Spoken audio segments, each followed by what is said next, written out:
In early December of the year of our Lord 2024, I posted a survey on my channel in an effort to better understand a long-running argument in the Zelda community, boiled down to this meme.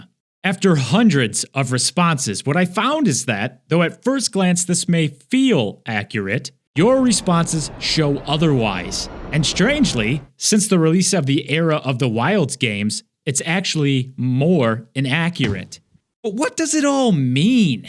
Well, sit back, relax, and join me as we meticulously calm this maelstrom that's been swirling through the Zelda franchise. Here's how this will work. We'll break down this quote to make sure we're speaking the same language, I'll detail the survey, and then we'll stack the two up against each other to see how they compare. Cool? First, I'd like to inject a bit of nuance here. To me, there is a clear distinction between favorite and best. Favorite being the most personally impactful, and best is what's considered the highest quality. While the meme doesn't make clear what best means, I've seen others struggling with the difference or using them interchangeably. For our purposes, we'll look at it both ways with the understanding that, even though I've made the distinction, your favorite game and what you think is the best game could very well be the same game. And lastly, in reference to when each game came out, I'll be using the American release dates because, well, that is my native range. With all that cleared up, it's on to the survey itself. Titled the Zelda Nostalgia Survey, which in hindsight may have indeliberately primed the mindset of the respondents, the survey asked a few simple questions regarding one's age and the relationship with the Zelda series to see if that meme and its baked-in nostalgia hold true. They're pretty self-explanatory, so I won't deal with them any further than to say that the breakdown in eras was not arbitrarily defined and went through a lot of discussion, and the final question offered respondents a chance to describe why their favorite game is their favorite game, though it doesn't have much bearing here. After almost a month, the survey received 376 responses. Before doing any analysis, the data was massaged to make it all workable. I'll flash that up on the screen now, but it isn't particularly exciting. A link to the raw data is in the description if you're interested. Here's a general overview of the results. There was a pretty wide spread in respondent ages, ranging from 12 to 49 years old, with the average around 26 years old. There's also a nice spread in the top 5 for respondents' first game played, ranging from the original, the obligatory Ocarina of Time, to Breath of the Wild. The youngest first-timer was 2, the oldest 39, with an average of about 9 years old, roughly young Link's age in Ocarina of Time, allegedly. The results for favorite game came as a surprise to me, with Twilight Princess taking the top spot, followed by the usual suspects. The ages for favorite game ranged from 2, which is bonkers, to 48, with an average, surprisingly, of 14 years old. The best game sees the same 5 games plus Tears of the Kingdom in a scrambled order with an average age of 10. Now this deserves a bit of extra clarification. While the average for favorite game was determined from the ages you provided, when looking at the best game, I took the meme literally and determined the average age based on that person's age at the release of a stipulated best game. Now, as I hope we all know, time exists before we do, which means some people can consider a game to be the best even if it was released before they were born. Therefore, I altered everyone's age who was born after their stipulated best game was released to 0, because negative ages don't exist. Additionally, if we further analyze the general list of first, favorite, and best games, your first game won't be your favorite, and your favorite won't be what you consider the best, but it could very well be that you consider your first game to be the best. And finally, yes, most of you consider Zelda to be your favorite series. However, your first game or favorite game have no bearing on whether it's your favorite franchise. And while most consider what I termed the traditional era to be Zelda's best, a quarter of you really like the newer open era, although the older you currently are, the more likely you are to prefer the foundational era to the other two. If we return to our meme then, based on the data for best game, it's more accurate to say the best Zelda game is the game that came out when I was 10 years old. But I think this meme is doing that thing I mentioned earlier where it's using best and favorite interchangeably. In that sense, it's more accurate to say the best Zelda game is the one I played when I was 14 years old. This interpretation reframes the meme in an interesting way. What I mean is, in its original wording, the best or one's favorite game was determined by their age relative to its release. resulting in generational divides in favorite games, determined by factors outside an individual's control. You can't help when you're born and when a game is released. It implies that all 40-year-olds love Ocarina of Time, all 30-year-olds love Twilight Princess, etc.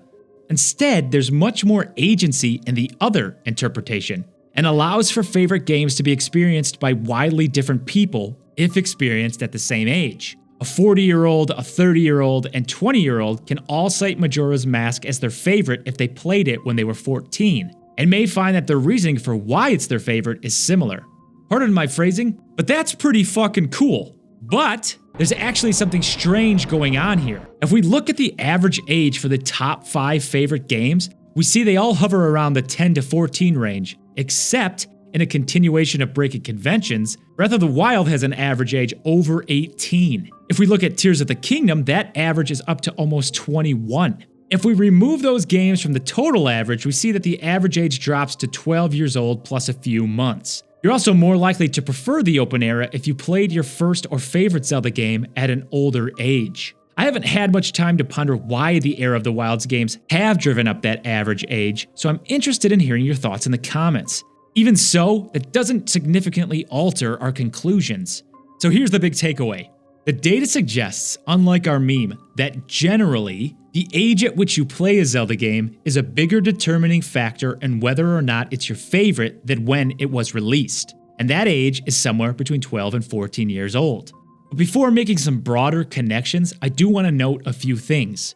First, yes, there were 376 responses, which I'm very pleased with, but that number is only a drop in the great ocean of the Zelda fandom. I used that small chunk to generalize trends about all of the Zelda community, which may not perfectly reflect your experience, and which, given more data, may not broadly reflect reality. If more people are interested in how more data could potentially change things, I could reopen the survey with the caveat that the honor system applies, and if you've already taken the survey, you won't do so again. I'm also fully aware that, for many, picking your favorite Zelda is like picking your favorite kid, and even if you did, a different day may have a different favorite, so I had to take you at your word. I'm sure many of you had to take time pondering your answers, and I appreciate your conscientiousness in doing so. With all that in mind, I want to return to this 12 to 14-year-old number. As I mentioned, players are generally exposed to Zelda for the first time before the age of 10, but that first game is often not their favorite. So what is it about 12 to 14 that may explain why a particular Zelda is someone's favorite? For that, I like to mention Jean Piaget, a Swiss psychologist and a pioneer of child psychology, specifically his 4 stages of cognitive development. Piaget used this theory to clarify the stages through which children learn, to understand how they acquire knowledge, and to understand the nature of intelligence. Of particular interest is the last stage, the formal operational stage, which occurs around 12 years old and which is characterized by the ability to begin to think abstractly and reason about hypothetical problems. Begin to think more about moral, philosophical, ethical, social, and political issues that require theoretical and abstract reasoning, and begin to use deductive logic, or reasoning from a general principle to specific information. All of these characteristics allow someone who is, say, playing a video game to more deeply engage with the game in an abstract way, to consider its themes, analyze its meaning, as well as immerse themselves in its gameplay to make logical leaps to solve puzzles. Moreover, psychologist David Elkind described what is known as adolescent egocentrism, a developmental phase around age 14 consisting of the imaginary audience and the personal fable. At this age, adolescents believe that everyone else is as deeply concerned with them as they are, and that they are unique, special, and invulnerable. This maps on nicely to a game whose story focuses on the adventure of a chosen hero in a magical land, where this fantasy of being special or chosen with all eyes on you is a literal display of this developmental stage. Is it any wonder then, when you're first developing opinions about yourself and the world, you take control of the idealized, courageous hero tasked with defeating the ultimate evil, saving the embodiment of what is good and true, and setting the world right? All the more notable when this final stage of development is sometimes referred to as the messianic stage. But this age doesn't just see developmental growth, but also physical growth when players are beginning to inhabit their adult bodies, reflected in the accelerated growth of Link in Ocarina of Time, for example. How could playing Zelda at this age not be a deeply impactful experience?